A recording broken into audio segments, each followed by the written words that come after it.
जाएगी 28 से बढ़कर 42 और प्रतिशत लोकसभा में 816 में हो जाएगा 5.14। तो जरा भी नुकसान कर्नाटक को नहीं होगा। दूसरा राज्य है आंध्र प्रदेश। इनकी अभी 25 सीटें हैं आंध्र प्रदेश की और अब की स्थिति में उसका प्रतिशत प्रतिनिधित्व 4.60 है, 4.60। अब इसमें भी 50% लगभग वृद्धि होगी तो सीटें हो जाएगी 38 और 4.60 की जगह 4.65% उनकी शक्ति हो जाएगी। तेलंगाना में 17 सीटें हैं अभी और उनकी शक्ति 543 के सदन में प्रतिशत 3.13 है। अब उसमें 50% की वृद्धि होगी और सीटें हो जाएगी 26 और 3.13 की जगह 3.18% उनकी क्षमता। तमिलनाडु, इतने सारे लोग काले कपड़े पहनकर आए हैं। मैं तमिलनाडु की जनता को भी आश्वस्त करना चाहता हूं कि आपकी शक्ति कम नहीं होगी, बढ़ रही है। मान्यवर, अभी 39 सांसद तमिलनाडु राज्य से चुनकर यहां आते हैं और 543 के सदन में उसके प्रतिशत है 7.18% और अब 50% वृद्धि के बाद सांसद लगभग हो जाएंगे 59 और इनकी नए सदन में 816 के सदन में प्रतिशत में संख्या हो जाएगी 7.23। मैं फिर से एक बार रिपीट करना चाहता हूं, अभी तमिलनाडु की सदन में प्रतिशत स्ट्रेंथ 7.18% है, वो बढ़कर हो जाएगी 7.23। तो तमिलनाडु को भी कोई नुकसान नहीं है। केरला में 20 सांसद हैं, 3.68% इनका स्ट्रेंथ है। 20 की जगह 30 सांसद होंगे और 3.68 की जगह होगा 3.67।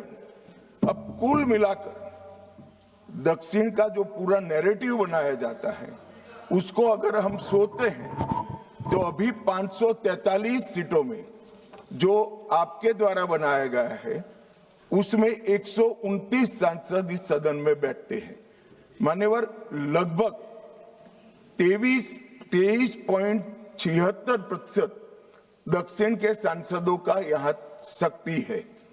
अब 50% वृद्धि होने के बाद 129 की जगह 195 सांसद बैठेंगे और उनकी शक्ति 23.97% मतलब 24% होगी। तो शक्ति बढ़ नहीं रही है, कम नहीं हो रही है, बढ़ रही है।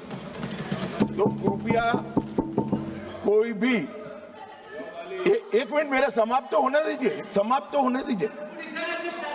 अरे पर समाप्त तो होने दीजिए। अरे पर बीच में कैसे करेंगे आप? मैं अभी बैठ जाइए, उसका भी जवाब देता हूं। आपको जवाब चाहिए ना, देता हूं। मान्यवर, कृपया ये बिल के जो इंटरप्रिटेशन है इसको अधिकृत रूप से बिल को पायलट करने वाले मंत्री के रूप में मैं इस सदन के सामने रख रहा हूं। मैं मेरी जिम्मेदारी समझ रहा हूं। जो भ्रांति फैला रहे हैं वो शायद न समझते हैं तो उसके लिए मेरा कोई टिप्पणी नहीं है। मान्यवर वेणुगोपाल जी कह रहे हैं कि किसने कहा? मैं अमित शाह भारत का गृह मंत्री कह रहा हूं जो इस बिल को पायलट किया। दूसरी बात, सुनिए ना, बिल में कहां है और कहां से ड्रॉ कर मैं आंकड़े निकालता हूं। मैं कल उनको जब डिटेल जवाब दूंगा तब बता दूंगा, मगर वो सुनने के लिए बैठे वॉकआउट न कर जाए। बाकी मैं डिटेल केजी के बच्चे को समझ में आए इतनी सरलता से इनको मैं समझा दूंगा। उनको धैर्य से सुनना चाहिए। मान्यवर, इन्होंने कहा कि जाति जनगणना नहीं कराना चाहती है सरकार। इसको भी मुझे स्पष्ट कर देना चाहिए, सरकार की कैबिनेट ने नरेंद्र मोदी जी के नेतृत्व में जाति जनगणना करने का निर्णय कर लिया है। अगली जनगणना जाति जनगणना होने वाली। एक भ्रांति फैलाई जा रही है कि अभी जो प्रश्न पूछे जा रहे हैं उसमें जाति का जिक्र नहीं है। मान्यवर, जनगणना जो जिनका डिटेल अभ्यास है उनको मालूम होगा, जनगणना 2 हिस्सों में होती है।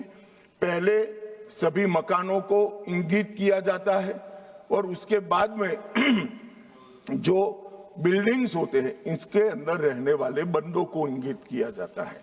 तो बिल्डिंग की अभी तक कोई जाति की व्यवस्था हुई नहीं है, होगी तब इसको भी गिन लेंगे वे। अभी तक बिल्डिंग की कोई जाति व्यवस्था नहीं है मान्यवर। जब व्यक्तियों की जाति गिनी जाएगी तब जाति जनगणना का सवाल आएगा। ये भी मैं आज पूरी तरह से स्पष्ट कर देना चाहता हूं। मान्यवर, उन्होंने कहा कि 850 का आंकड़ा कहां से आया, ये मैं समझाता हूं। 850 का जो आंकड़ा है मान्यवर, वो इस तरह से बना है कि काल्पनिक रूप से सोच ले कि 100 सीटें हैं, अगर 33% माताओं को, मातृशक्ति को आरक्षण देना है तो उसमें 50% बढ़ाते हैं तो सीटें होती है 150, और 150 जब होती है इसका 33% करते हैं तो 100 सीटें ऑटोमेटिकली हो जाती हैं। जो 543 सदस्य बैठे हैं इसमें 50% वृद्धि होगी। इसका 33% जब माताओं के लिए रिजर्व हो जाएगा तब 543 की 43 ओपन सीटें होगी जहां पर भी महिलाएं लड़ सकती। तो ये 50% इस तरह से आया है। और 850 है वो राउंड ऑफ फिगर है, 816 एग्जैक्ट संख्या होगी। ये फिर से पूछेंगे कि ऐसा क्यों किया है, तो अभी भी राउंड ऑफ फिगर जो है ये 543 नहीं है, 543 से ज्यादा ही है। अब उन्होंने कहा कि वृद्धि कैसे करोगे। आप 550 इतना तो समझ जाएंगे भाई। मैं केजी कहा तो तुम 7 अर्थ में केजी की तरह करने लगे। मान्यवर, इन्होंने कहा कि ये बिल में लिखा नहीं है।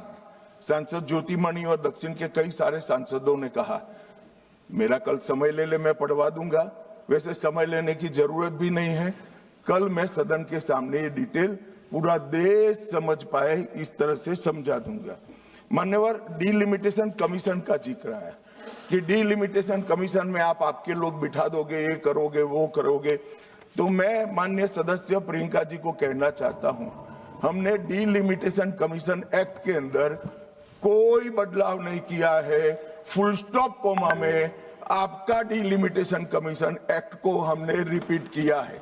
अगर आपने उस वक्त मैनिपुलेशन किया है तो मैं इतना कह सकता हूं, आप कह रही हो कि इससे मैनिपुलेशन होगा, तो आपने अगर उस वक्त ये एक्ट का उपयोग कर कर मैनिपुलेशन किया होगा तो मैं इतना कह सकता हूं कि हम नहीं करेंगे और मैं कुछ नहीं कह सकता।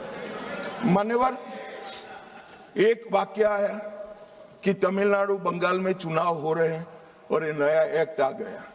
मान्यवर,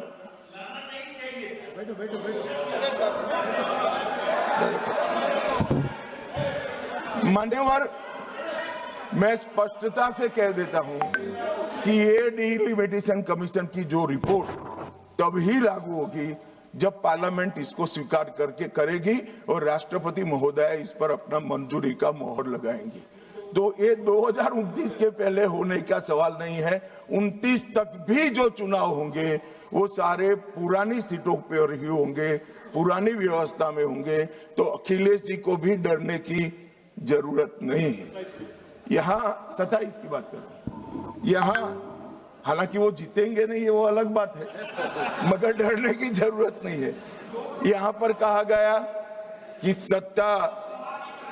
सत्ता बनाए रखने की लालसा में ला गया है। मान्यवर, ऐसा जो लोग कहते हैं कि कुछ नेता 130 करोड़ की आबादी के जनमत को मैनिपुलेट कर सकते हैं, वो हमारी शक्तियों के आकलन बहुत ज्यादा कर रहे हैं। हम तो उस बात में मानने वाले हैं, लोकतंत्र में सत्ता नागरिक के वोट से और नागरिक के दिमाग से ही तय होती है, राजनेता राजनीतिक पार्टियां नहीं कर सकती। 130 करोड़ का जनमत कौन मैनिपुलेट कर सकता है साहब? और अगर कर पाते तो हम तो जीतते ही नहीं। आप सत्ता में बैठे थे, हम कैसे जीतते? मान्यवर, इमरजेंसी डालने के बाद भी जनमत मैनिपुलेट नहीं होता है, इस देश का इतिहास है। और जहां तक लोकतंत्र को खत्म करने की बात करी है, मैं भारतीय जनता पार्टी के कार्यकर्ता के नाते, इस सदन में एक सांसद के नाते कहता हूं, किसी की भी ताकत नहीं है इस देश से लोकतंत्र को खत्म करने की। जिन्होंने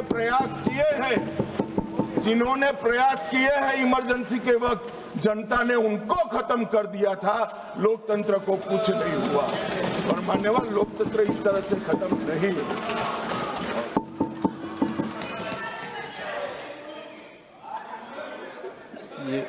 मलविंदर सिंह अपना आपका भाषण बाकी है, जब उसमें बोल देना। Malvinder Singh Kang.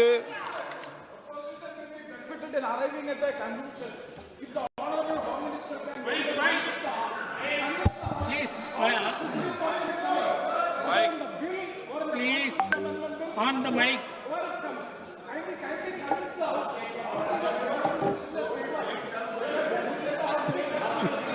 Please connect with the mic on, फिर माइक ऑन।